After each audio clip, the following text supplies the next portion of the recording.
الرحمن علم القرآن خلق الإنسان علمه البيان الشمس والقمر بحسبان والنجم والشجر يسجدان والسماء رفعها ووضع الميزان ألا تطغوا في الميزان وأقيموا الوزن بالقسط ولا تخسروا الميزان والأرض وضعها للأنام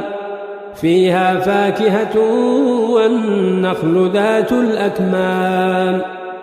والحب ذو العصف والريحان فبأي آلاء ربكما تكذبان